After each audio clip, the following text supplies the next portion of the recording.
This is False Start, a college football podcast for everyone and everyone else. I'm John Buhler, staff writer, fanside.com, ethereal as always. I'm joined today by a man who thinks he's worth more than $5 bits of a broken chair, who wants to hang out with Illabuck more often, but has absolutely no use for a size 8 bronze boot because that guy's tiny. Cody Williams, content director, fanside.com. It's Rivalry, bud. How are you? Doing good, man. Yeah, the thing about size 8 boots that you really need to know is that they made them smaller back in the day. Like they were just smaller folks. Like being from West North Carolina, one of the big attractions obviously is the Biltmore House. And like you go in there and you're touring all these and you're like looking at the rooms and like looking at the doorways and looking at the clothes. And like even in this like super ornate, like old done house that was built in the early 1900s, like everything's so tiny. And I'm like, you had all the money in the world, but like y'all were such smaller people. And then, the obesity crisis happened. And here we are. Everything just grew wide and tall. I know it's the steroids and the hot dogs, but yeah, I've lived in Georgia my most of my whole life, most of my life, yeah.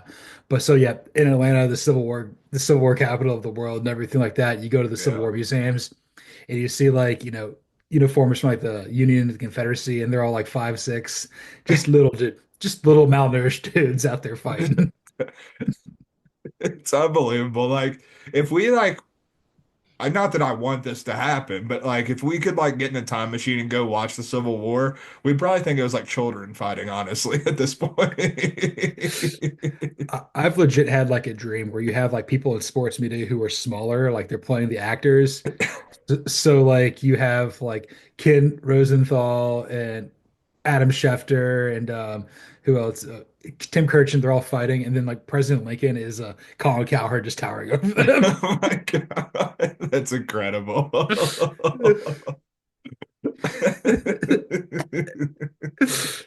And who assassinates Colin Cowherd? I don't know, but we false started. We definitely did.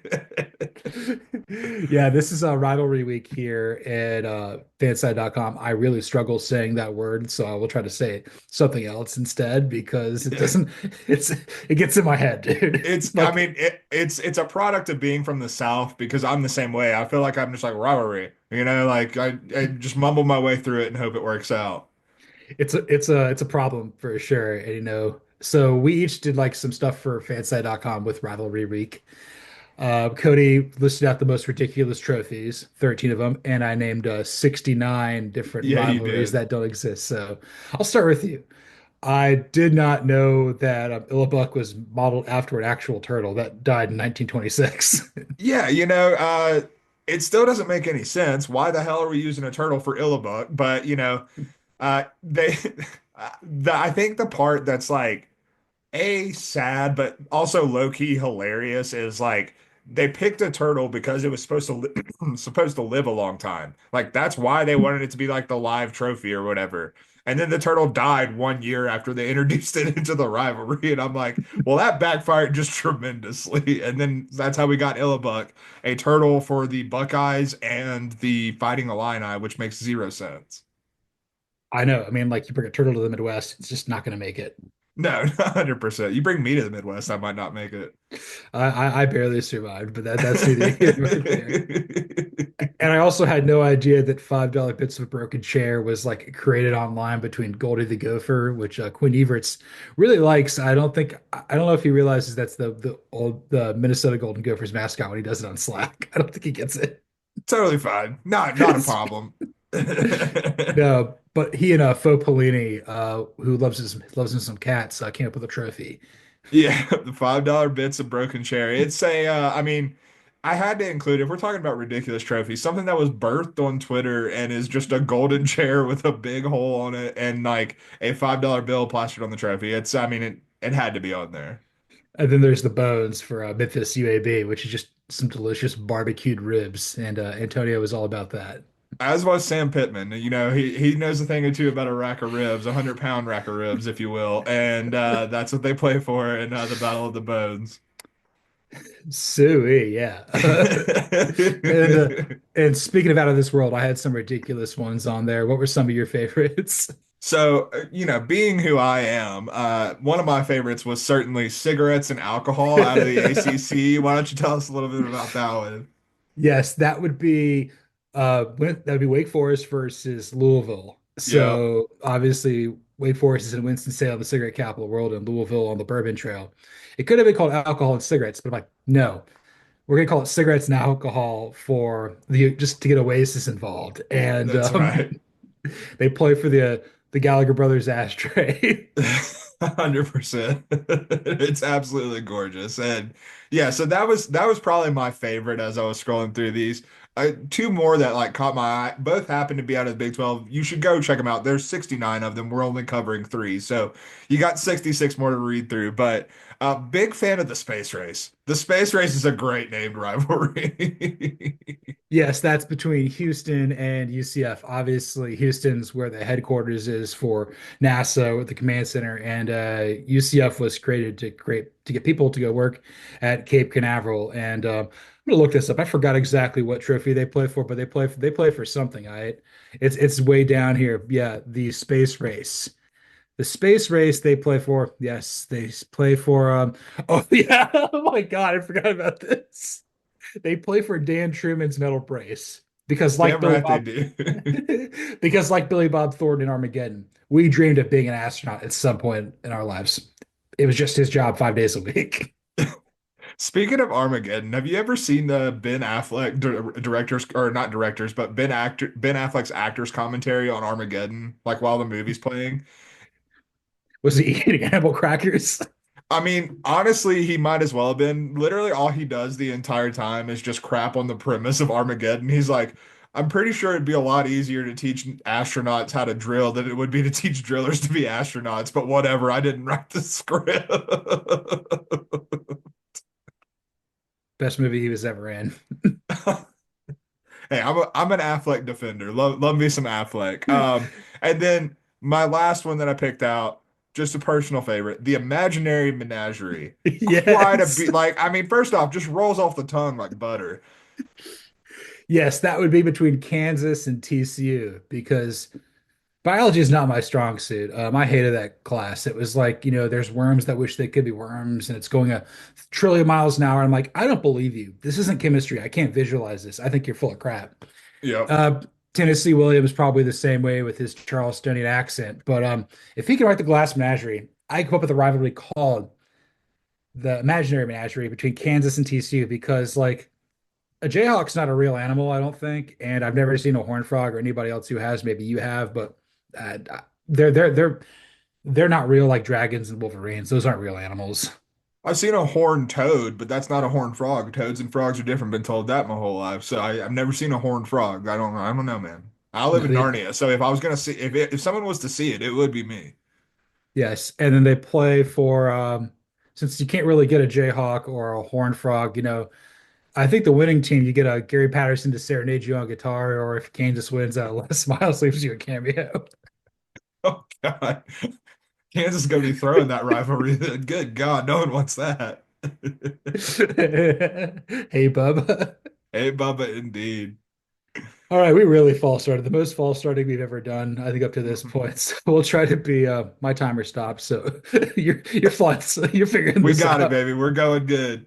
So yes, we're gonna go first and 15 with you know, from Word Manual's manual. Obviously, the playoff rankings came out last night. You reacted accordingly. I largely agree with you for the most part. The Penn State love's insane. Yeah. I get why Miami's ahead of Georgia, but that's stupid. Colorado got put down too far. But I guess probably the biggest thing that I kind of disagree with is like I understand that everyone's like flipping out about the Alabama Ole Miss being way too up there. The problem is they beat South Carolina, who I think should be Mhm. ahead of them. That's kind of where I think that the committee has put themselves into a Dan Wetzel pretzel.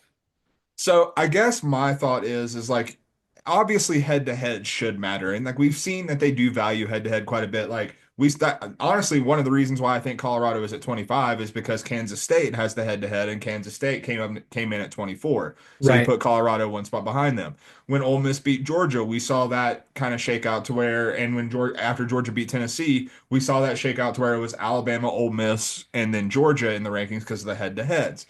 But at a certain point, I think the head-to-heads become overvalued, and I think that might be what's happening with Ole Miss and Alabama at this point. Because for one, you look at the state of those three teams right now. Alabama just lost to Oklahoma and got blown out by Oklahoma. Ole Miss just got their doors blown off by Florida, and I say doors blown off. It was close, but it felt a lot less close than it was. And then South Carolina is trending in the positive direction. Everything's going their way. And the other thing is like you start to piece together what Alabama and Ole Miss have done to get to three losses, and then you compare that to South Carolina. Alabama has a loss to Vanderbilt, which we think Vanderbilt's a good team. They're obviously a bowl team, but like it's still not a good loss. They're not a top 25 team. They're not going to be close to the top 25 when it's all said and done. And then they have a loss to Oklahoma, who just became bowl eligible by beating you. And then on the flips, and then with Ole Miss, you have a Florida team. Yes, Florida's playing better, but Florida is still not a good team. And then you have a loss to Kentucky, who is for sure not a good team. South Carolina's losses are to Alabama, LSU, and Ole Miss. Ole Miss when you had a quarterback injury affecting you. So like no, none of those three are bad losses, whereas those other two have two bad losses. And at a certain point, when you have those resumes, I think you should value that like the head to head just a little bit less in that capacity. Outside of South Carolina getting its clock cleaned by Ole Miss, like it barely lost to Alabama. They played probably better than Alabama in that game and lost. And then they were right there with LSU for the time being. So back when we thought LSU was good. So I would say if South Carolina beats Clemson, they're going to go ahead of them, and they've got an Yeah. outside shot at getting in. They're going to need some chaos. I haven't been able to figure that out yet. Maybe you'll help me at some point. Maybe we'll talk about that next week. I don't know. Um, but South Carolina is an ascending team. I think they're a team that would of the teams that could be vying for one of the SEC spots, so to speak. I feel like South Carolina is playing up, kind of how you're Yeah. seeing like Arizona State's playing better. You're seeing SMU play better. Mhm. So it may not be the biggest of brands, although South Carolina's got a pretty big fan base. It's like they're not falling an ass backwards. Like I Mhm. hate I hate that ass. Like I don't that's not what I want. I want to see people playing up where they can maybe get somebody like South Carolina as like an 11 seed. Could they beat the number 6 seed Notre Dame? Maybe. Yeah, I mean, if it was a number six seeded Penn State, absolutely. Like if because like right now that if South Carolina was the 11 seed, that'd be the matchup, and I think South Carolina blows the doors off of Penn State right now. So like I do want to see them get in there. And I will say, like, I can get up in arms about the playoff rankings as much as I want to, but like at the end of the day, South Carolina has an opportunity to prove themselves and improve their resume further. Whereas Ole Miss against Mississippi State and Alabama against Auburn, they only have a chance to further hurt themselves. So like that is an something that South Carolina has working in their favor. For sure. I guess I kind of got like two other thoughts maybe before we move on. If you've got anything else that probably needs further unpacking. I think people are starting to say like when they look at we were like Notre Dame and Penn State, we used to kind of like group them together. But now I think more people are like, no, Notre Dame's just better. Like they beat Yeah. A&M who's good. They beat Army who's good. They have the Northern Illinois list, which is bad, but like there's plenty of teams in the top 25 that have bad losses, some that are Mhm. worse than that. But it seems as though like there is a distinct delineation between Notre Dame and Penn State right now. And Oh yeah. I don't think the committee reflects that, but it should. No, 100%. I mean, like, I feel like we don't talk about it enough, but Notre Dame also has the Louisville win, and like Louisville's a team that beat Clemson. So like that's like they're comfortably going to a bowl game. Like that's a decent win. It's not on the level of Army and Texas A&M, but you start to look at the resumes and like, it's pretty solid in all things considered. So like I mean, especially if you compare it to Penn State's resume at this point. So like yeah, Notre Dame has a clear delineation. I will ask I do want to talk about one thing that I didn't even mention last night, but I realized it after the fact. Are you aware that we're like dangerously close right now to like not having a Big 12 team in the college football playoff? Yeah, we're pretty close because Tulane's right there. Yeah, I was Tulane getting is, yeah. that's it hasn't really crossed my mind up to this point just yet, but I wrote something about Tulane and it was really well received by Roll Wave Nation, the Greenies. They love this thing. I was Hmm. just saying like we've gotten to the point with Tulane where people are like, okay, we actually have to pay their respect. Like I think they're gonna be Army. Yeah, I think they'll beat Memphis and I think they'll beat Army. Like I think they're the best team in the AAC and I don't think it's particularly close. And at that point, like I don't know like what Big 12 team would have to win the Big 12 for them to get shut out and Tulane to get in as like the 12. I don't know. I can't visualize what that would have to be at this point.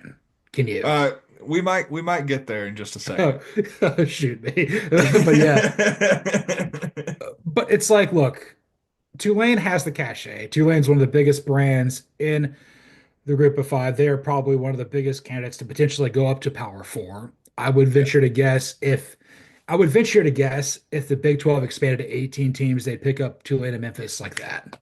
Yeah, I most likely. Like, I mean, I'm honestly at this point, I'm honestly surprised that we haven't seen Tulane go to the power conference level. Like, with the level of success that they've had, with the sustainability that they've shown as the Green Wave, like honestly, like there are obviously different levels of programs right now, but like I feel a lot more comfortable in the stability of Tulane as a program, even with coaching turnover that they've just experienced. Like I feel a lot more comfortable in their stability than I do LSU. Like I think they're the most stable program in Louisiana right now.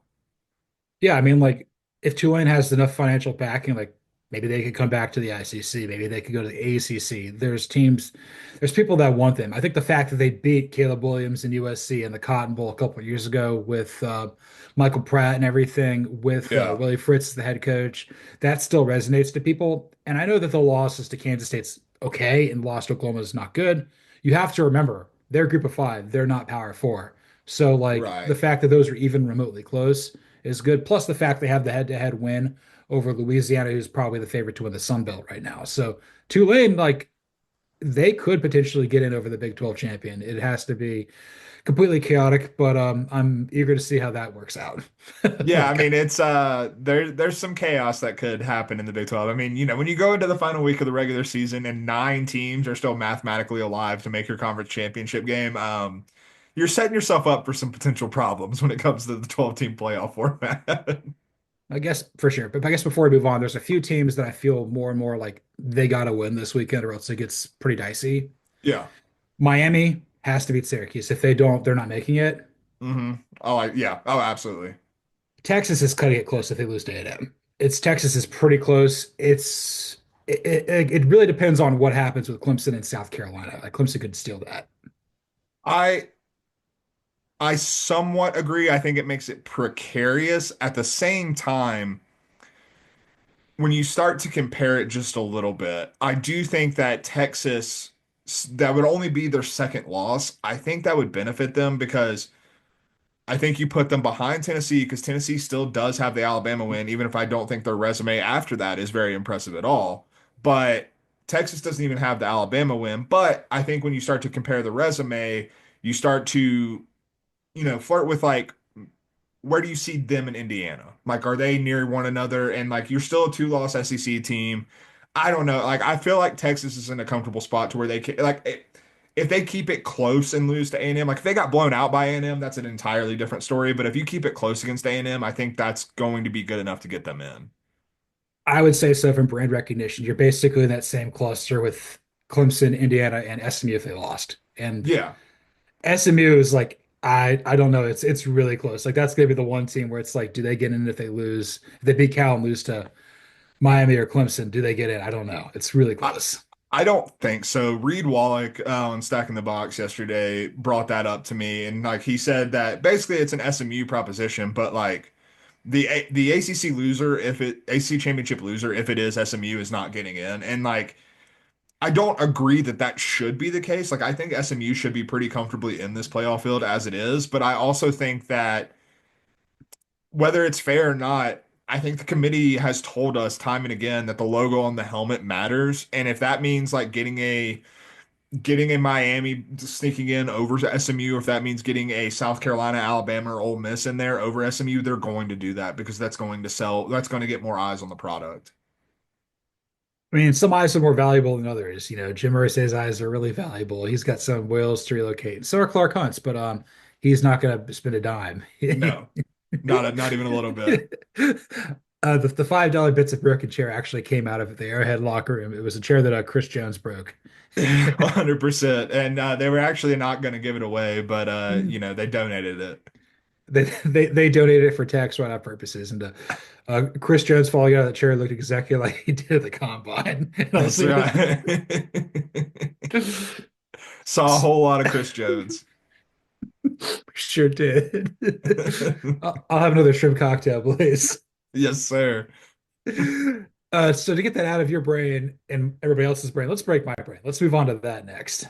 Let's do it. So, like I teased, we're starting with one that's relatively simple, but kind of want to see where you think this would end up. So, I ran some of the scenarios, and I think this is the one where it makes it most interesting. So, in the Big 12 in the final week of the regular season, let's say UCF beats Utah. Let's say Colorado beats Oklahoma State. Let's say Arizona wins Territorial Cup to beat Arizona State. Kansas beats Baylor. Houston upsets BYU. TCU beats Cincinnati. Kansas State wins Farmageddon against Iowa State. And then Texas Tech beats West Virginia. That will give us a Colorado Kansas State rematch in the Big 12 championship game. For argument's sake, let's say Kansas State wins that. That will give you a three-loss team who, to win the Big 12 championship, beat a team that they've already beaten, and who, by the time they beat Colorado will be unranked, so it won't go down as a top 25 win. Tulane wins the AAC. Boise State wins the Mountain West. They win in the regular season finale. Do you put Kansas State in over Tulane?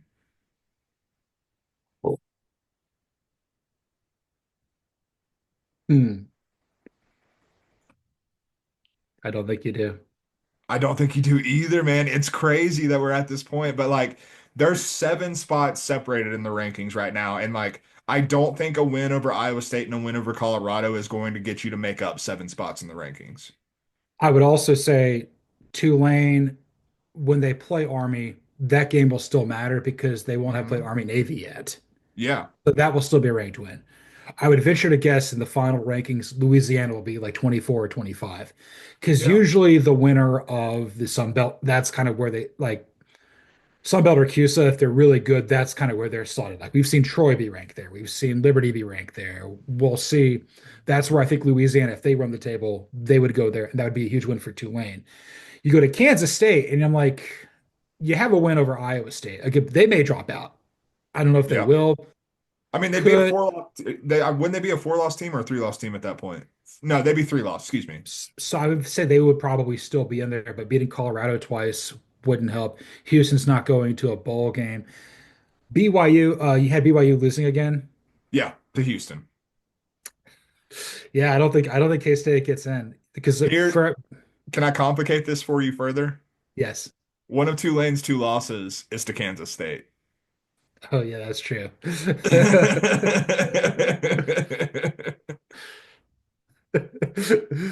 Um, I get Boise out of there, put them both in there instead. Hell yeah, let's do it. Let's do it. That is very difficult. The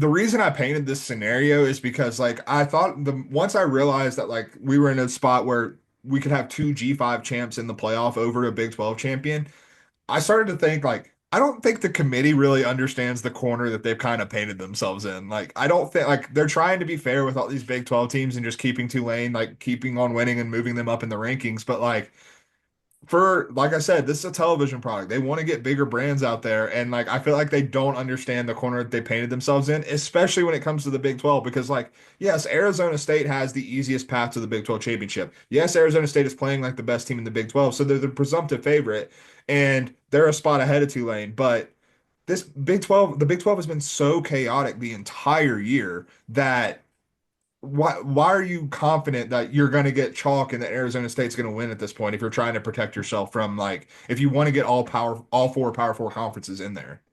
I will go out on a limb and say this. Maybe you'll agree with me, maybe you won't. But like I would say, Boise State and Tulane, they have a chance to win a playoff game. Yeah. I feel like those are the only two G5s this year that could do it. Just because like we saw Boise State play so close to Oregon, you've beaten Washington State, which is somewhere in between. You've beaten UNLV. And then obviously with Tulane, they lost early to Houston and Kansas State, but they've played better as it's gone on. I feel like with the right matchup, they could do it. Again, it's only like 5% chance that they either of them could do it, but I would say like UNLV and Army aren't winning a playoff game. No, no, no, no, not a chance. And like I think that, Tulane, there's a lot of matchups where they have the coaching advantage, frankly. Like John Summer, like he's not someone to be trifled with. So like you get into the right coaching matchup, all it takes is one game. I'm like, I don't see either any G5 team making a run in the playoff, but like winning a game, absolutely in the cards. For sure. And then it goes to like some of the Power Four teams who've been there. Like there's a few, I'm not going to say who they are, but like I don't think they're going to win a playoff game. No, 100%. Yeah, so that's what I'm saying. Like if you do paint yourself in a corner where you get two G5s in there, you're painting yourself in a corner where the right two G5s could get in there and could make some noise. Again, back in like 2020, had we had this, we would have had two G5s in there. I believe Coastal Carolina and I don't think it was BYU, but it was somebody. Maybe it could have been Liberty, it could have been In BYU. 2020 was the year that BYU, I'm pretty sure, was like running. That was Zach Wilson, like running undefeated. So yeah, it Yeah, was probably BYU. yeah, it was BYU. I think in Coastal, where we both would have made it that year. Yeah, yeah, yeah, yeah. BYU is an independent. Yes, sir. Yeah, that's it. That's how that goes. That was crazy. I don't know what you're gonna do next to me. Is this Big 12 or SEC? Let's just do it. Oh, this is Break, everything. This break is it, break it, break it. the I had to give you one last one that's absolutely gonna just murder you. So here we go. Final week of the regular season. Vanderbilt beats Tennessee. Michigan beats Ohio State. South Carolina beats Clemson. Syracuse beats Miami. Auburn beats Alabama. Then we go to conference championship week. Georgia beats Texas. Oregon beats Penn State. Clemson beats SMU. Let's just say, for the sake of argument, even though I don't think it's likely because it's the Big 12, Arizona State wins the Big 12, Boise wins Mountain West, Tulane wins the American. What are you doing? Where the hell are we going with any of this? Okay, so your number one seed's Oregon. We've got that figured out. Yes, you passed the first test, which was the easy part, the give me question. Your two. I think you gotta. I still think you gotta go Georgia here because you Yeah, beat Clemson, and then Arizona State might have the better record. Georgia's got the more compelling resume, and then better Boise has a really good resume too. So I feel that I feel all five of them are in pretty comfortably. I would say yeah, like that seems good. So let's say you're four seed in that situation. Three would be Clemson, I think, and then four probably Boise State. Still, I think they would yeah, edge out Arizona State just barely. I don't know if Arizona State's going to go down to 12. Maybe they'll be higher than that, but we'll see. yeah. I think that's possible, and I also think it's possible that Tulane in scenario could get an at large. Frankly, Yes, so you would have Oregon beating Penn State, correct, in the Big Ten, yes. and then Georgia beating Texas, Clemson beating SMU, and then Arizona State beating doesn't matter. Whoever, yeah, it doesn't matter. So your five would be five would be Notre Dame. Hmm. Six, six, I would probably go Texas would be six. Yeah, I think that's right. Seven, um,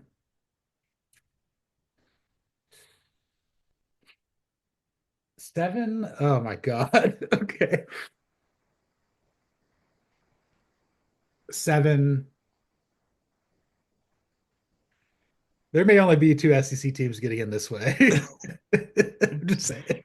It's not great for the SEC if any of this happens. Just to put a team out there, let's put Indiana at seven. Let's put Indiana at seven. Okay. Eight. Would you go Indiana or Ohio State, even with Ohio State losing to Michigan? I would go Ohio State would make it, but I think I would put Indiana ahead of them because Okay. they'd be 11-1 because they would have beaten Purdue. Eight, eight, I would say, let's put Ohio State in at eight to make some people mad. Let's do that. Yeah, hell yes. Nine, nine, give me Arizona State at nine. Love it. Absolutely. That seems justifiable in this situation. So 10, 11, 12.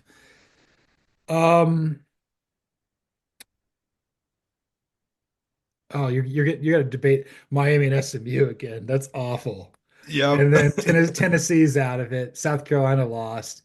No, South Carolina beat Clemson because that doesn't affect Clemson to get to the ACC championship game. Okay. So you know what? Let's put let's put South Carolina at 12. Let's put them in there. Okay, hell yeah. And then let's put it 10, 9 or 10. Because I've got Boise. I've got Boise in, right? You got Boise at 4. At 9, you have Arizona State. So we Okay. need 10 and 11. 10 and 11. 10.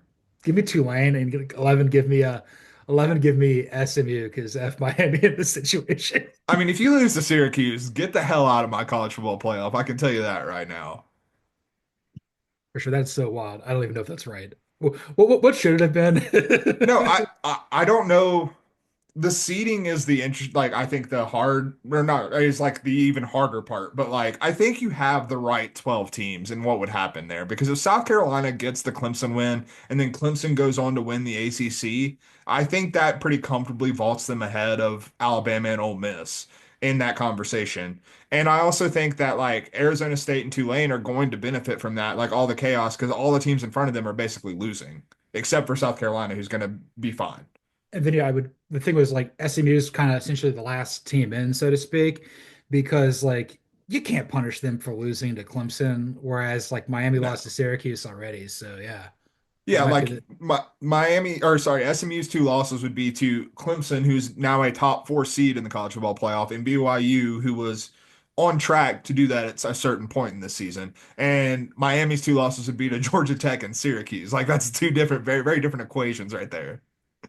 It's an equation, all right. Yeah, absolutely. So I told you I came with the heat this morning with that one. I thought you were gonna do the one I wrote about, like what happens if Texas loses to A&M, and I went through that one. You're like, no, I saw that. I published that. We're gonna do something else. Oh yeah, 100%. I had to dig into the depths. Well, let's further dig into the depths with some he gone and he gone eventually. So there have been a Hmm. few changes in the coaching carousel, some good ones and a bad one. So Blake Harrell has now been hired full time as the head coach at East Carolina. That's Hmm. tremendous. I looked at that guy's Wikipedia. He was living, dude. He was He was living. living. He was living hard. But now East Carolina's responded. The program's fired up. This is great. I love it when that school is doing great. It's awesome. No, 100%. I mean, I think East Carolina doesn't get the credit for being as attractive of a G5 job as it is. Like, it's in it, like, Greenville, North Carolina is in a unique spot where they're pretty close to the Tidewater region of Virginia, so like they can recruit there, but they can also recruit the Triangle area of North Carolina, and like obviously you have in-state ties, so if you want to dip down into Charlotte or anything like that, you can do that. So like as a G5 school, there's a lot of really attractive things about that job. They're also well funded, so like in that football program, like draws fans, draws eyes. Like it's not a program like a I don't know, you look at like Temple or somewhere that like just doesn't draw fans. ECU is not that. And so like having a good football program at ECU, having it going in the right direction is a good thing. And like Blake Harrell did it immediately. Like Mike Houston got fired, Blake Harrell took over, and it was just off to the races since then. So correct me if I'm wrong, because you're from North Carolina. Like it's the Tar River. I believe it's the most furthest up you can go where it's still navigable. Is that kind of why, like where that's at? Yeah, 100%. You drive through a decent amount of wilderness to get to Greenville, North Carolina. You think you're going to the wrong place, and then all of a sudden there's a college town that is buck wild to say the least. BMX capital of the world too. That's right. And then we have head coach leaving Davidson taking over at Rice. Scott Abel, who's you're actually related to. Yeah, very like weirdly related. It is my cousin's uncle on her dad's side. Uncle is not blood related to me, so like not blood related, but like 1 degree of separation removed. Have met the man multiple times before around the holidays and stuff like that. And I was telling you, Bueller, like I saw the news come down yesterday during the middle of the day. And, I was like, oh, cool, Rice hired a head coach. And I just kept on about my day. And then it popped back up on the Twitter timeline a little bit later. And I was like, hey, wait a second. I know. So you're even more rice now than you were That's right. beforehand. Yes. Even more so than the NC State podcast was before. The Sizzler sizzling right now. That's right. And unfortunately or fortunately, your guy Mack Brown is done. It was basically like, we want you to retire, and he said, to hell with you. And then they just fired him basically. So Yeah. Mack Brown is going to coach versus NC State. We'll see if he's going to coach in the bowl game He or says he not. is. He says he's going to coach the bowl game, so we'll see. It's strange. Like they allowed Jim McElwain to retire, but not him. It's I mean, I think part of it was definitely Mack Brown because Mack Brown basically like he's been trying to spin this. And I think I said it on Monday's show where I said something to the effect of Mack Brown, like one thing Chip Patterson had brought up was, yeah, Mack Brown is telling people he's staying, but like we haven't heard jack squat from the administration. Like we haven't no. heard the administration like confirm that. And so like it did seem like Mack was trying to hang on when there wasn't really anything to hang on to. The rope had run out. No, it puts Bubba Cunningham in a very tough spot. Mac Brown walks into his office, like, "Hey, Bubba." "Oh, hey, Mac." "Okay, bye." "No, no, for real. You got to go, man. We got to get somebody else in here." Yeah. So I wrote about this. It's a very interesting job. There's not as many candidates for it. Mhm. I listed five. We talked about one privately in Slack, and there's another name out there. So I know you've said you really like Andy Koltanecki, the Penn State offensive Mhm. coordinator, and Jamie Chadwell, Liberty head coach. Mhm. My number one is Barry Odom of UNLV. I think he might actually be perfect for what you guys need right now. No, I like Barry Odom as a head coach. My concern with Barry Odom is does he want it? And that's not exclusive to North Carolina. I think that's exclusive to the Power Four because like Barry Odom seems like he's having a pretty good time in Las Vegas right now. So like I just like having success. Do you really want to leave that job? Especially because like if you're Barry Odom, who has been around the block a time or two, like, are you holding out for another P4 cycle when there might be bigger jobs in North Carolina open up, or you have more success at UNLV? Like, I think my concern with Barry Odom is not how he would fit at North Carolina, it's if he would want to come to North Carolina. You think he'd replace Sam Pittman if he got fired? Maybe go back? Potentially. I don't hate that. Yeah, I mean, Rhett Lashley's not going to go because SMU gave him the bag. Gus Yeah. Malzahn's, we'll probably talk about him here in a second. But yeah, Arkansas is going to try to figure that out too. Maybe Sam Pittman just stays for another year and Yeah, I gets mean, let's not rule out the fact, like, if Arkansas beats Missouri this week, like, Sam Pittman's not going anywhere. no, no, no. And like It's he Missouri's not good enough to say that Missouri's definitely winning that game. No, that's true. So the other candidates I had were Will Stein, the OC at Oregon, Hmm. and I had Yeah. Alex Galesh, the USF head coach. Either of them intrigue you, or you're still kind of more like Colt Necky Chadwell, kind of. I hadn't fully considered Will Stein, and I really like that because I think that when you look at Will Stein and learning under Dan Lanning and how quickly Dan Lanning has gotten Oregon into like to level up, like to get the investment from Phil Knight that he needs to actually level up in this new era of NIL. And like obviously North Carolina has plenty of wealthy boosters that they could, tap into as well. So like Will Stein's seen the blueprint and like obviously has coached two great offenses in 2 years at Oregon. So like I think he would make a lot of sense. And I also think that a name you didn't mention and a name we haven't talked about that's kind of in the same like Kirby Smart, like, tree branches. I know you like, I don't think X's and O's wise, I think he would need to be a CEO type, but I don't hate the idea or at least the thought process to get here of hiring a Glenn Schumann because you look at what happened when Dan Lanning got hired at Oregon, who had been learning under Kirby Smart about how to program build.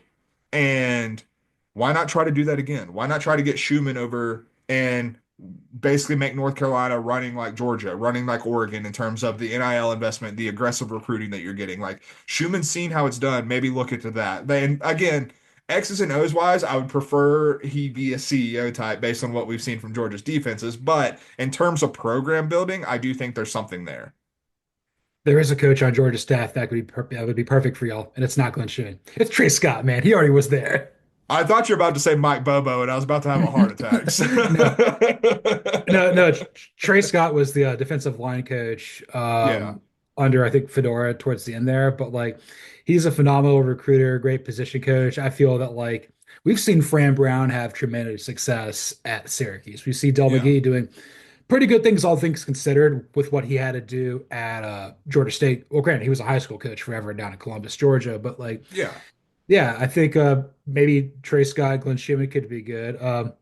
Arthur Smith may not be good. That was I will lose my mind, Bueller. I will like it's unfortunate because it's super likely. Like he's a North Carolina guy. Like he went to UNC and like he obviously is respected in football circles. Let me tell you where he's not respected, and that's in my head. I think he is the most vanilla dude. I like the idea of Arthur Smith running a college football program at the P4 level seems like the biggest disaster in the world. Like you thought it was a disaster when he was coaching the Falcons? No.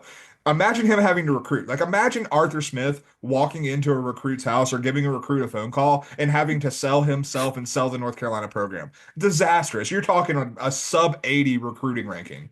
you're talking about a guy who is the son of a billionaire, the founder of FedEx, living in a Yeah. palatial estate somewhere in Germantown, Tennessee, and he's got to go to God knows where. What's like the nastiest place in North Carolina? Like just absolute abject poverty. Like this is not good. Like John Wall's house. Like I mean, there's a lot of areas like outside of the triangle that are not great. Yeah, so he's outside of the triangle and he goes in there. He opens the door, it falls off the hinges. And you think you think he's gonna be able to flip a guy there? It's No, like I do no. not. Like, I don't like, in terms of X's and O's, sure. Like, I don't hate Arthur Smith's offense. I think it could actually work pretty well at the college level, honestly. But, like, in terms of what it would mean for the program, I think it would be like an absolute disaster. I'm a little more like I think it could potentially work because it's essentially we're like, okay, we like Andy Koltanecki, but we have the baggage with Arthur Smith. So it's like Andy Koltanecki with baggage. Yeah. And I like Kotelnicki's offense just a little more. That's just me, different strokes, different folks. But, like, I do think that. I don't know, man. I think the thing with North Carolina that I come down on is I think the biggest thing I want from any replacement is you have to do one of two things. You have to go after Barry Odom or John Summerall if you're going Yeah. after like guys with head coaching experience. And if you're not, I want you to take a big swing. Or sorry, Jamie Chadwell as well in the first conversation, in the first bucket.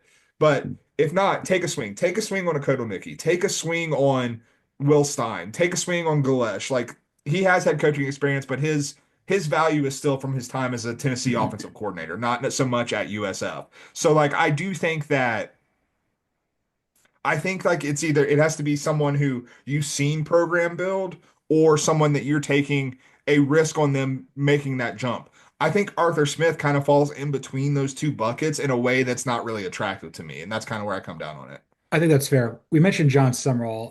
Talk about him. I think he's going to be only 1 year at Tulane. I think he's going to get hired. And if something happens to Mark Stoops, he's gone. He's going to Lexington. He's going back. No, 100%. And like, I think that Summerall is interesting because like he can get a better job than North Carolina. North Carolina is a good job. Like I know take an S all over my favorite football team all the time, but like objectively an attractive job, a good program, a lot of untapped potential there. Like it's probably I would say a top 30 job in college football pretty comfortably. And if you get it going right, it could probably be top 20. But I also think that North Carolina has to realize the advantage that they're in. Like the way we're shaping up, we may have three or four P4 openings, but not a lot. We're not looking at a lot. And of the P4 openings we're currently looking at, if we're not including Kentucky, if nothing happens with Mark Stoops and that stays put, then North Carolina is most likely going to be the most attractive P4 job. And that is a rare occurrence. That's not something that's going to happen very often because normally there's going to be a higher level SEC job or a higher level Big Ten job that does open up. So North Carolina needs to take advantage of that. And that's why someone like Summerall is obviously proven at every single stop he's been at to this point, I think would be absolutely perfect wherever he does land. But if you're North Carolina, you have to look at that and be like, okay, this is our like real chance to get a guy who might be overqualified for our job, but by the time he gets here and if he's able to work his magic, then it won't look overqualified. Then North Carolina will be leveled up as a program. So like I think Summerall is I think Summerall is becoming to me kind of like the golden goose of this coaching cycle for North Carolina. Absolutely. So you mentioned like four jobs. So we're on the same page. So North Carolina's open. We would venture to guess Purdue's going to open up, and then Yeah. the other two probably UCF and Maryland. That's Yeah. because like expanded beyond that, that feels like if I had to pick four, that would be the four.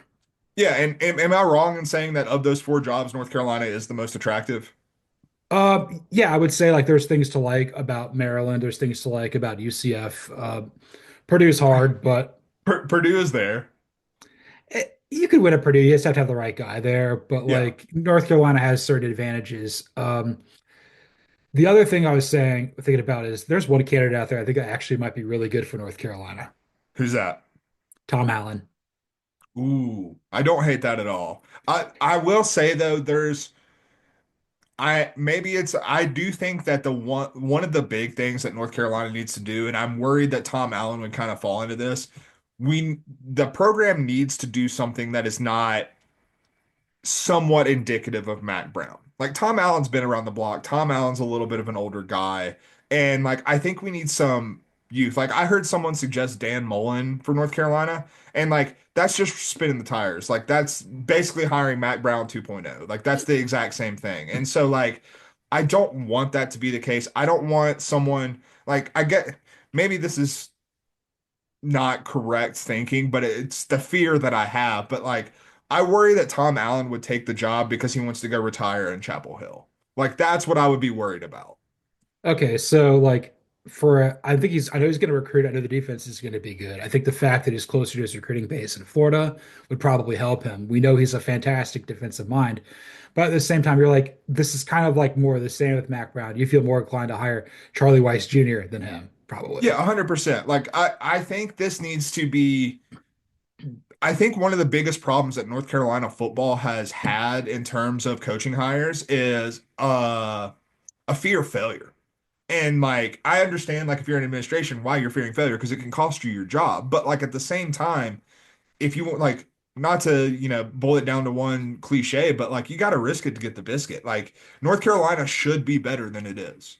There's no Let's question get about that in my mind. And so like if you keep like making these safe hires to make that happen, it's going to like you're going to end up with a Larry Fedora. You're going to end up with the end of Mack Brown's tenure. Like you're going to keep spinning your wheels and doing the exact same thing over and over again if you don't take a swing at some point. I think that's totally fair. Honestly, like if you want to be even like crazier, trying to think who else would have been like a crazy hire. Not Larry.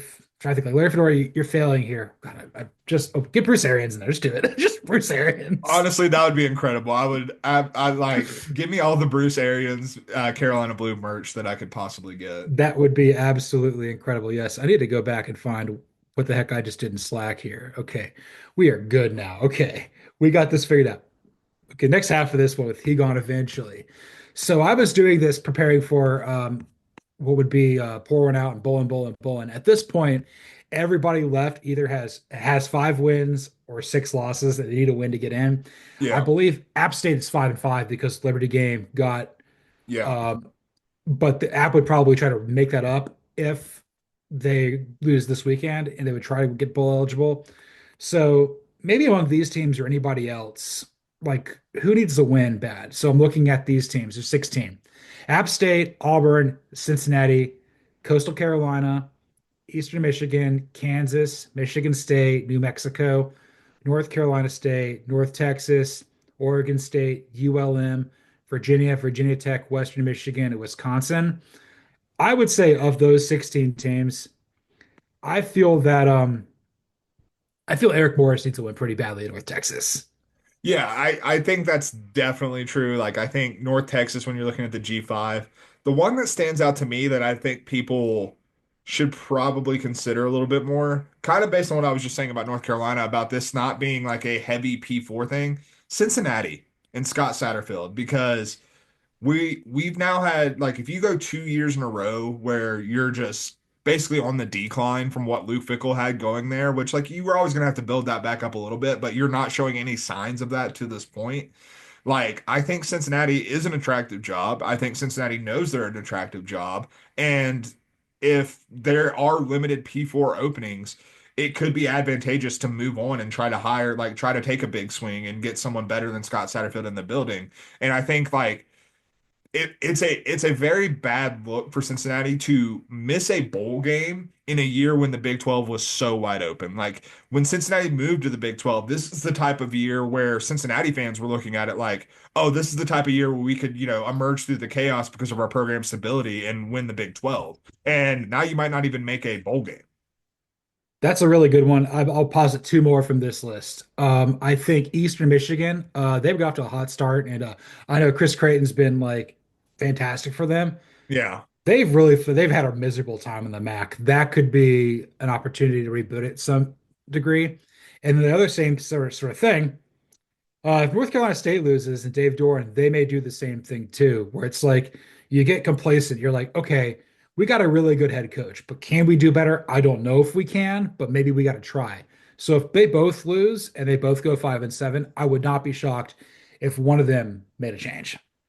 I would be a little shocked with Dave Doran just because of the institutional cachet that he's built up. And I also I think that if NC State loses to North Carolina, then like it's a situation where Doran doesn't get fired, but I think he's asked to clean house. I think that's what it would come to, and then he would enter next season with kind of all the pressure on him. Like make sure you make the right hires, or else your ass is getting canned. Like I think that's probably the most likely situation for Dave Doran. I get that. Yeah, get rid of Robert and I yesterday. Yeah. Yeah, no, 100%. And like I honestly I think that's on the table win or lose in this game, quite frankly, because like even a 6-6 season is disappointing by NC State standards. For sure. So we'll wrap this up with two parts. This part. Okay, so teams that are already not going to a bowl game. We've already mentioned Ryan Walters. We've already mentioned Gus Malzahn. We've already mentioned Mike Locksley. Is there any other like head coach of a sub 500 team you think could be gone that isn't already? Off the top of my head, I can't really there's not one that stands out to me. Is there one that stands out to you? Because like I look at the guys who like I would consider in that mold, and it would probably be like I think you have to make like a consideration about Mike Norvell, but I don't think he's going anywhere this year. You have to make a consideration about Hugh Freeze, but with the way Auburn's recruiting right now, there's no way in hell that they're firing him at this point. So like you look at the obvious candidates, and there's not many. But yeah, no, I'm curious to see if you have one that maybe isn't so obvious. There's two where could see it happening, and they're both in the ACC. Okay, That'd be Troy Taylor, just because Stanford's just dead. yeah. And I think there could be a position where like maybe administration gets into it with Dave Clawson a little bit, and maybe like this Hank Bachmeier Hmm. thing. We told you it wasn't going to work, and that would be a disaster. Let Clawson coach there for a while because what was Wake Forest before him? Yeah, no, 100%. And I think that that's actually a really good one. It actually reminded me of one in the group of 16 that you were talking about. Brent Pry. Just Yeah. keep an eye there because like much like with Cincinnati in the Big 12, like this was a year in the ACC when you could have made some noise if you had your I's dotted and your T's crossed a little bit. And the thing is, Virginia Tech was supposed to have that, bring back 21 of Yes. your 22 starters from last year. And now, if you miss a bowl game, like that's a pretty bad look for a coach that I think going into last season already had some questions about, is this a viable long-term thing for the Hokies? And so, like, if you miss a bowl game in a year where you had high expectations, that's something that could light a fire real quick. That's a great one. I was sitting there thinking the Virginias are safe. Like Tony Elliott's safe. Like he's Yeah. I mean, if imagine if you lose Virginia Tech, you lose your 5-7, you lose to Virginia, making Virginia bowl eligible. You've lost any Hmm. sort of runway you potentially had on the Who's now. And at the start of the year, like, I mean, our ACC preview is about Kyron Jones and Fontek. Yeah, And, 100%. Like we little whiff on our part on that one.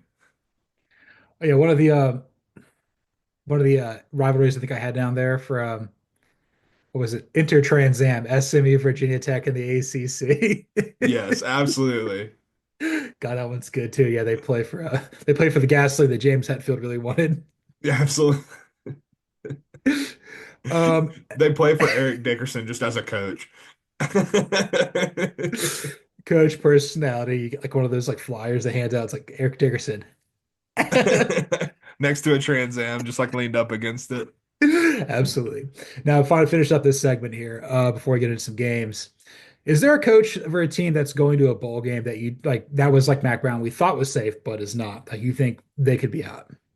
I think you brought one up already, Sam Pittman. Depending on how it goes against Missouri, I still think there is a chance just because there is. I think the Missouri game holds a lot of importance because the issue with Sam Pittman is it seems like the administration wants to keep him. It seems like the administration is pretty dead set on running it back with Sam Pittman. The fan base is not on that. And if you beat Missouri, that's going to win over a lot of fans to be like, okay, maybe this is trending back in the right direction. Maybe we can do something because like that'll get you to 7 wins. That'll get you like your a win over your rival. Like I think that does a lot to quell the fan base a little bit. If you lose to Missouri, you really have nothing to quell the fan base at that point. You're 6-6. You're spinning your tires again, and like it's just it feels like you're stuck in the mud, which is the sentiment among Arkansas fans right now. And so like I feel like the Arkansas administration would end up getting a lot of booster pressure in that regard. I was figuring you were going to say that one. I'm going to throw one more into the equation here because, like, why the hell not? I don't think that Neil Brown comes back. I think that he's going to be Yeah. gone because, yeah, you won. You beat UCF to get to a bowl game because Scott Satterfield gave you a win versus Cincinnati. If you lose to Texas Tech and Joey McGuire and the handshakes of all the world, and then you lose your bowl game, at that Yeah. point, like, you got to ask yourself, is Jimbo Fisher better than this? More Yeah. importantly, do you want to play with Rich Rod? You want to bring Rich Rod back? And I don't. I always want to bring Rich Rod back. You know that. So I wrote about this for fanside.com, something. I was just doing some research. I didn't realize that Rich Rod replaced Don Nealon. Like I didn't Hmm. realize that like he played for him and replaced him. I was thinking like, was there a stop? No. No. Also, you know who Don Nealon's who's still alive. He's still with us. Shout out, coach. We love you, coach. Keep kicking. Keep fighting the good fight. You know who his son-in-law is? Who's that? Jeff Hostetler. No, no shot. No shot. Jeff Hostetler, the Dave wants out of West Virginia. That's incredible stuff. So I saw something like looked at Haas's like stats that he threw for he played in the NFL for like the Giants, the Raiders, and Washington for a while. There was a phenomenal player at WVU. He owns a construction company in Morgantown. Of course he does. Absolutely. Oh, legend. So yeah, I think we're gonna probably have about six Power Four openings, I think. It's possible. It's entirely. I'm very curious to see how it breaks down because it does seem like, at least as up to this point, like there were people that even if they thought Mack Brown deserved to go, still thought he was going to stay. And like that kind of seems to be the general vibe around a lot of these programs right now is like even if like the sentiment among fans, among analysts is that you probably need to make a change, we're not hearing a lot of buzz out of these programs that yeah, we're going to make a change. For sure, gang, gang, buzz, buzz. We're not going to be talking about some general vibe here. We're going to be talking about some Admiral Akbar with the Admiral Akbar. It's a trap game. There were a few to choose from. We debated doing clean old fashioned, hey, but the spread's too wide in Georgia's margin. We thought about doing Notre Dame, USC. It's close, Mhm. but we decided the one that would be the most chaotic for this weekend, Miami at Syracuse. Absolutely, dude. We're headed to the freaking Carrier Dome. I'm not calling it the JMA Wireless Dome. That's not a thing. It's the Carrier Dome now and forevermore. Boeheim State Penitentiary. That's right. 100%. Paul Paul Pasqualoni prison at James Bayonne Penitentiary. And then just name the like Donovan McNabb Field at all of that. The Troy Noon cell block. That's right. Oh my God. We talked about this. Like, if Miami loses this game, they've got a very like they still have a chance to make it in as an at-large team, but you're gonna need so much chaos. Like, if you lose here, like I would say the chances of Miami making the playoff at that point would be like 3.5%. Yeah, if that, honestly, because like again, I said it earlier. If Miami loses this game, they're taking two bad losses. Like every other team that is in the playoff mix, like outside of Notre Dame, who only has one loss, like one of their losses is quality, at least one of them. And so, like, having two losses that are not quality, that's you start to get into some tricky territory. And that's why we said this the path for Notre Dame is simple. You can lose one of those games. Miami already has lost one of those games, and like the loss to Georgia Tech, if that's your only loss and you go to the ACC championship game, I think you're fine. I think you're in a good spot if you're Miami in that case. But if you lose another one of those games, that's kind of like a death knell. And like going back to why I was like peppering Alabama and Ole Miss for being ranked where they were in the playoff rankings, they both have two bad losses now. They both have two losses that are not quality losses. And like that's to me, that's a disqualifying factor.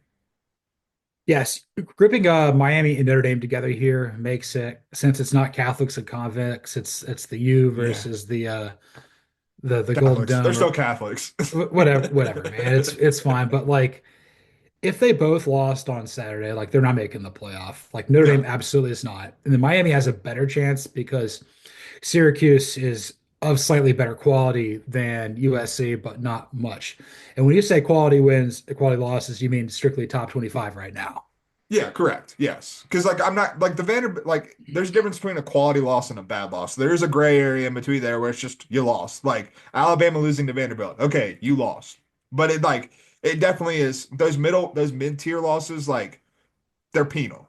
They should be penal, much more so than a top 25 loss.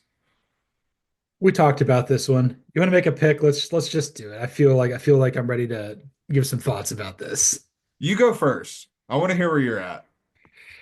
Give me the orange man. I'm ready. I'm all about this. I feel that like Kyle McCord's going to be able to do enough offensively to keep pace with Mario Cristobal. He'll play tight. Fran Brown will be, this is how we do it That's on the right. sideline. Da, da, da, It's a- da, And da. Syracuse will win like 31-30. It'll be crazy. Like Miami will miss a field goal to lose. I'm with you. I have the Orange winning this one. Three things that I'm thinking about. One, you mentioned Kyle McCord.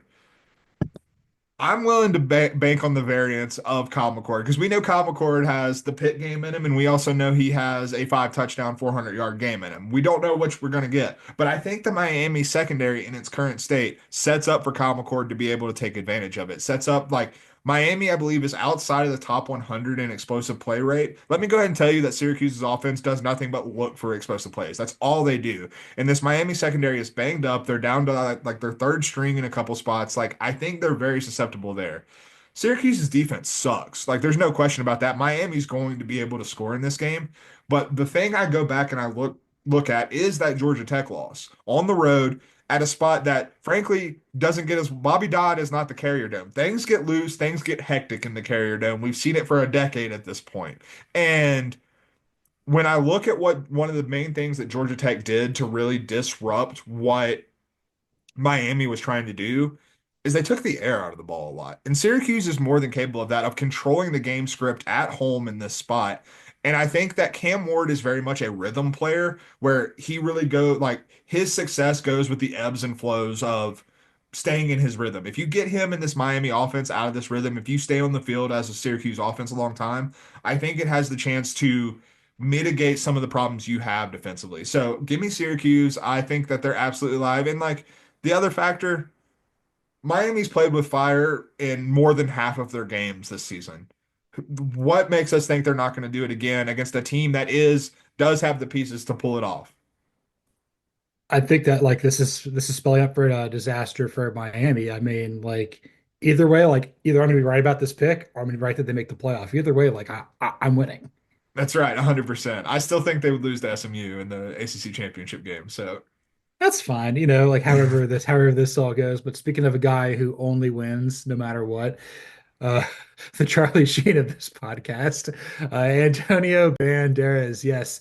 So we were in Morgantown for UCF West Virginia. Couches were burned. Moonshine was consumed. He went flying down on a flaming couch to roll and roll and roll with Pat McAfee. yep, 100%. Gus Malzahn tried to get him in for a run play, and I was like, Gus, you don't want that. He will get torn in half. And he was like, no, but we run the ball with safeties, with quarterbacks. We just run the ball. Yeah. Antonio did not like either of these coaches. He thinks Gus Malzahn's an alien, and he just refused. Antonio treats Neil Brown like he's the help, like the staff, like wait staff. Like he's 100%. Antonio doesn't know how to be nice, so he just be rude to people unintentionally. That's just part of it. He thought Neil Brown was an usher. Yeah, I mean, it's an easy mistake to make. Anyone could do it. Same with Gus being an alien. Anyone can make that mistake. It's not uncommon. No, but yeah. So he was all jacked up on moonshine when I saw you guys in the belt line, and the Arizona State podcast barked at him because Antonio, that's not where Panda Park is. And, Bulldog and yeah, let me tell you something. I've seen Antonio handle his spirits, his adult beverages pretty well. He wasn't ready for West Virginia moonshine. I assure you of that. No, he was not. Country roads take me home. That's he kept saying that over and over again, and I'm like, I don't think you know where you are. And he's like, Bulldog. I mean, first off, that song's about the western part of Virginia, so not Yes, West Virginia. yeah. Born and raised in South Detroit, the geography doesn't make sense. I guess John Denver is full of it. That's I've heard that somewhere before. That wasn't even his last name. His last name was like Kuykendall. Thought the It's- Rocky Mountains would be a little more rocky. we are going to do a Dumb and Dumber themed episode at some point for Oh yeah, sure. 100%. Living in the Rocky Mountains, I can't express to you how many times I say I thought the Rocky Mountains would be a little more rocky and that John Denver was full of S. I say it all the time. Dude, it's ridiculous. Harry, I took care of it. That's Pretty bird. pretty. Our pets' heads are falling off. He gone eventually. That's right. That would be amazing. But yes, so we are going to the land of abundance. We are going to Iowa City, Iowa for some cornucopia between Nebraska and Iowa. That was on my list of 69 rivalries. And I believe you play for, I'm going to make sure I get this absolutely 1000% correct. Your team gets to take care of Brian Ferentz if you win. Sick. Sick. You get to, take him to the park, take him to the zoo. It'll be great.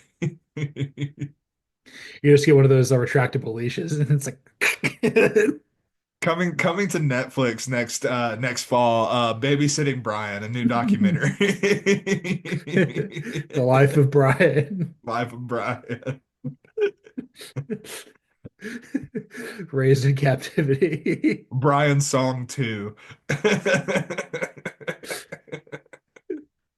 Oh, Jesus. And James Conn plays a shrink that he doesn't listen to. 100%, absolutely. But yeah, we go to Nebraska, Iowa City. We do a lot of Iowa for Antonio. I think that's Antonio's favorite team. Yeah, He yeah, doesn't like 100%. he likes the people. He kind of likes the uniforms. Doesn't have any use for the Ferences. He does want to go back to the Children's Hospital to pour some sugar on him. 100%. Pour some sugar on. I'm beginning to worry that Antonio thinks he's like Patch Adams at some point with how much he wants to frequent the children's hospital. Like it's a little concerning because if there's one thing I know about Antonio, it's that he's not Patch Adams. He thinks he's Robin Williams. He's like Genie Bulldog. That's a genie. That's not even Genie Bulldog. a bicentennial man, Antonio. Okay, bye. Bulldog. Bicentennial Bulldog starring Antonio. I gotta take this real quick. This is Of course, of course. hola. No, no, no. Oh, Uh-oh. God, no, no, no, Oh no. no. Def Leppard, no. Corn, corn. Yes. I, you want a leash? Yeah. I think we can go to Tractor Supply later and get two matching leashes for you and Brian. Is that okay? Okay. Yeah. No. Uh, you're not going to be allowed to go back. Okay, bye. He's heard that before. There's no doubt. He wants to get leashes with Brian Ferentz because he either way he's going to be taking care of Brian Ferentz because he's going to be wearing a shirt that's like half Nebraska, half Iowa. So he wants to present Brian Ferentz on a leash. Freak on a leash, it has to be done. I know. He was really big at the same time. Jonathan Davis is really big back in '99. Absolutely, yeah. Mask of Zorro, it was popping. Yeah, he had the idea that he wants to put Bulldog on leash and bring him down. Well, I've heard some ideas in my time, and that's certainly one of them. He doesn't care about anything with animals. He just thinks he just if it can move, if it's animated, he's all about it. 100%. Yeah, he liked the original Illabuck, not the statue Illabuck. He tried to eat Illabuck. Yeah, 100%. So yes, he's the presenter of the trophy, which is why we had to go there. I didn't tell you that. You're like, why do we got to go back to this place? He's like, Antonio's got something figured out, and Yeah. I'm kind of ashamed to be his friend right now. Aren't we all? Like, I mean, that's kind of the one of the key pillars of friendship with Antonio is shame. You absorb all the shame that he doesn't feel. This is false start. 100%, because in his rubber body there is no shame. Not a lot of shame in this game with Matt Rule and Kirk Fair. It's No, who God, no.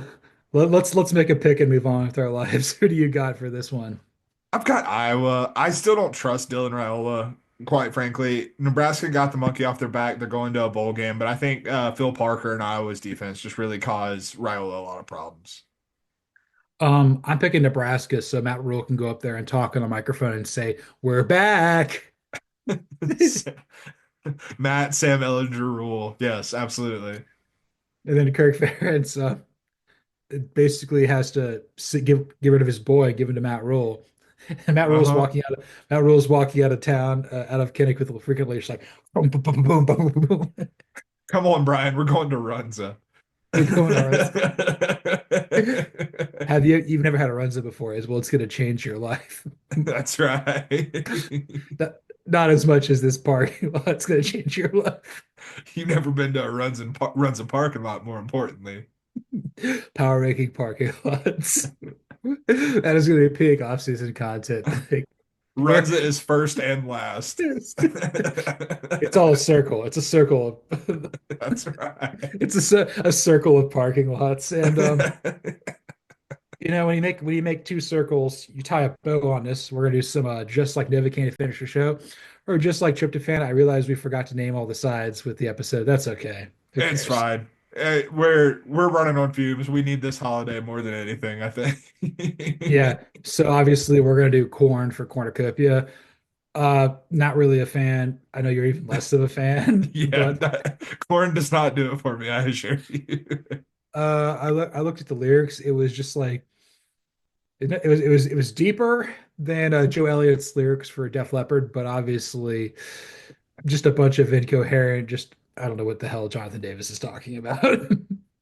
Anger generally is what I got is the general vibe I got. There's only two emotions that matter: anger and confusion, and he masters both. Exactly, fair enough. He was really capturing the late 90s essence. For sure. And let's capture some late '90s essence here with some freak on a leash. Who do you have for that game? Oh, that's Purdue, Indiana, because I think Kurt Cignetti's a freak on a leash right now. He was leashed in the Ohio State game, and now he gets to go beat up on his rival. And so I think Indiana probably wins by a solid 50 in this one. I do not have Indiana Purdue, but I'm going to take Indiana. I love that. Yeah, I mean it's not going to be real close. I've got Texas A&M for this game Hmm. because we're going to be feeling like freaks on leashes until we get some release from this game being over. We can record Three Guys in a Cloud upon afterwards. Yeah, oh, 100%. Um, Hook 'em. Hook 'em. Okay, okay. Texas is going to win that game. I Phil, have this game coming, so I will not be picking currently.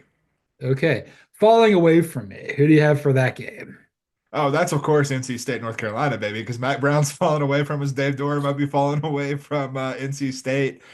I'm going with North Carolina to win this game, and that's not even a homer pick. I do think that one of the big things that I didn't say in the Mack Brown segment that we were talking about it because I was saving it for this is I do appreciate Bubba Cunningham giving Mack Brown like kind of a swan song, like his chance to go out. And I do think the reception in Chapel Hill is going to be quite positive. I think it's going to be, like very much a farewell game. And I think this roster is going to play really hard for Mack Brown. Coming off the Boston College loss, I think they want to send him out on a good note, and I think they're able to do it. I do not have North Carolina, NC State, but for your happiness, we're gonna go Tar Heels in that game. Thanks, man. I appreciate it. I've got the Palmetto Bowl for this. I've got South Carolina at Clemson because the season is falling away from Clemson, just like it was falling away from South Carolina to start. Hmm. Spurs up, baby. Let's go Gamecocks. That's right. Let's go. I also have this game, so I will be saving it. Okay, and because if you unless if you didn't save it, you'd be coming undone. Who do you have for coming undone? Oh, coming undone. That's the Big 12. So we're going Kansas State, Iowa State, Farmageddon here. Look, man, we know the Big 12 is hanging on by a thread at this point in terms of their college football playoff like viability, honestly. Like we talked about already, the idea of a G5 team getting in over the Big 12 champion is a very real possibility. And because it's the Big 12 and they can't help themselves, Kansas State's winning this and knocking Iowa State out of the picture because Iowa State's one of the teams that could assure that the Big 12 gets their champion in. I do not have that game. I feel that I'm going to go the other way. I'm going to give me the clones because I think Avery Johnson's not ready for Farmageddon. He teeny boppers don't belong in Farmageddon. I think the Clones are the better team, but I'm just judging by what the Big 12 has done, which is the worst possible thing for the Big 12 at every single turn. I can't. I'm like they finished Big 12 play with Farmageddon. They open in Dublin Farmageddon, Unbelievable stuff. Potato Famageddon. Incredible. I don't know if there's a blight on that game, but so for coming undone for me, I've got the Iron Bowl, Mm, Auburn at Alabama. To me, that's the best rivalry in college football because these people live next to each other and they hate each other, and it's different and weird things happen. yeah, 100%. Who you got? I got Alabama because these coaches' tenures are coming undone with bad losses. I can't realistically pick Auburn to win this game, but it could happen. And if Caleb DeBoer is 8-4, that's gonna be bad. Buddy, I do not. I actually do not have the Iron Bowl in here, so I'll go ahead and make my pick here. I like Alabama to get it done. I think like I do wonder with the loss last week what the effort level looks like from Alabama, and I wonder. I don't know. It's going to be way more interesting of a game than I thought it was going to be, but I do still lean the Alabama side because I think Auburn might have played their Super Bowl last week. Somebody always loses their Super Bowl, even if it was last week. But yeah, I'm right there. I'm right there with you. Crimson Tide's gonna win that. They're gonna be Marty Smith's gonna show up asking if they're gonna go to the playoff. No, they're gonna send Harry Lyles Jr. there and make him really mad. Oh, 100%. That'd be incredible. Shout out Harry Lyles Jr. high school graduate, same high school as me. Love to see it. Um, I don't know if he's blind or you're blind or I'm blind or if anybody's blind, but who's you got for blind? Oh, This is the Palmetto Bowl. I think we've been blind to the fact that Clemson is a fraud. Clemson is not good. Clemson, anytime they have played a good defense this season, I did the research on this for Stacking the Box College Football Show. Clemson has played two defenses that rank inside of the top 30 according to PFF's grading metrics.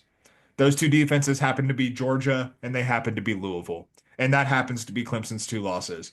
Guess where South Carolina ranks? Fourth. They're the best of the defenses that Clemson has played. I think Cade Klubnik gets his skull kicked in this game, and South Carolina wins by double digits. and the Gamecocks might be making the playoff. That'd be crazy. Yes, sir. I would be all about that. Yeah, I've already picked them to win that game. So for blind for me, I've got the game between Michigan and the Ohio State University. I'm going to watch this game so intently that I might actually go blind doing so. Just the Big Ten energy is going to course through my veins, give me a coronary. I'm going to wake up, have some more cheese curds, and pass out. And just keep doing it. Um, I don't see any way that Ohio State loses. I don't see any way. It's in the horseshoe. Michigan's being coached by a gym teacher, even though Ryan Day is a slightly better version of a gym teacher because at least he teaches history.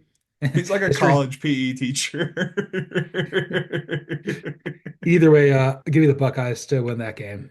So I do not have the game. Honestly, kind of like you said, the Big Ten energy, it's not enough for me this week, but I'll go ahead and make a pick.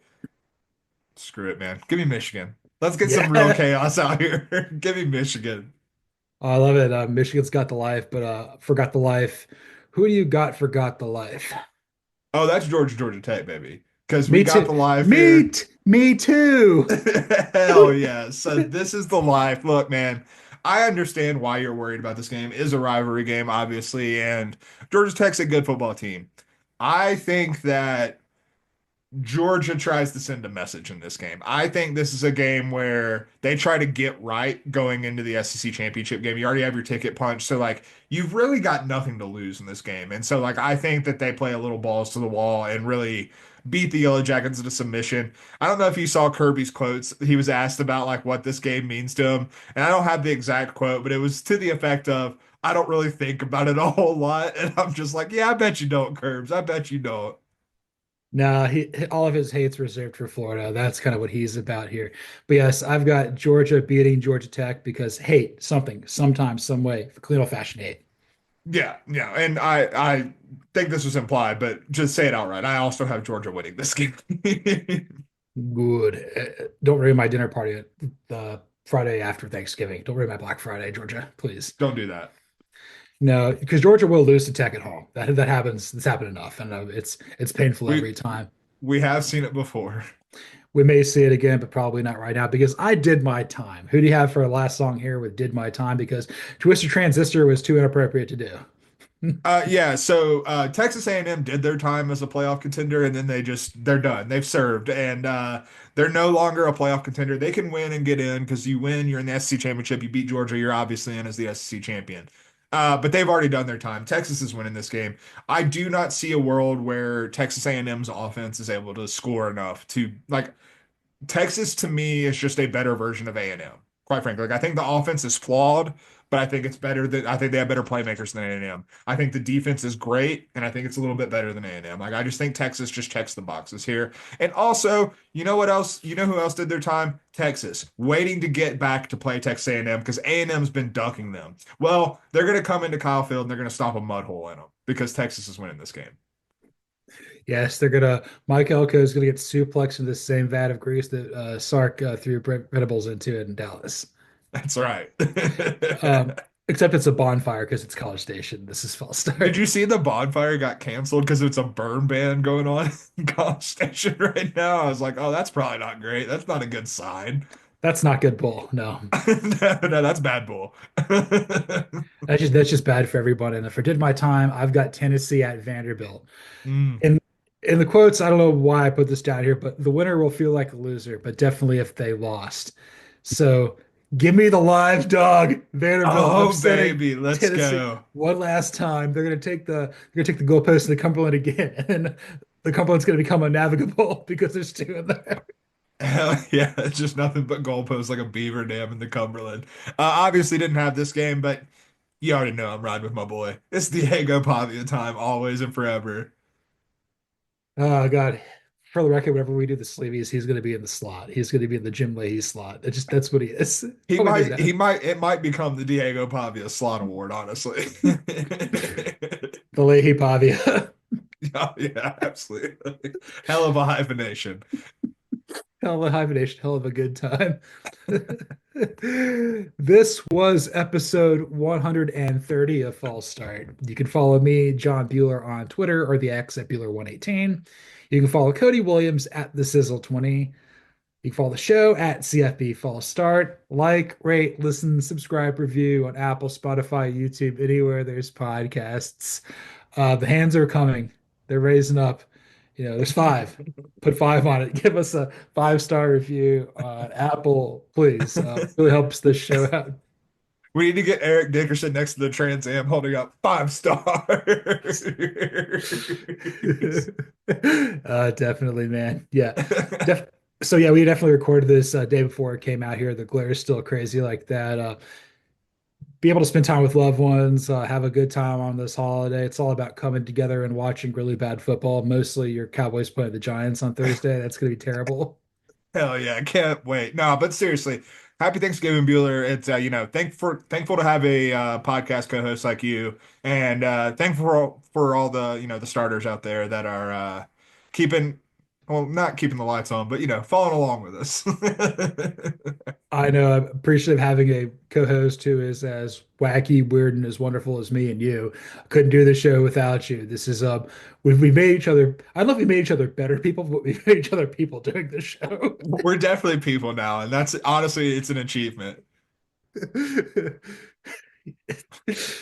Don't let the tryptophan kick your ass. And this is false start.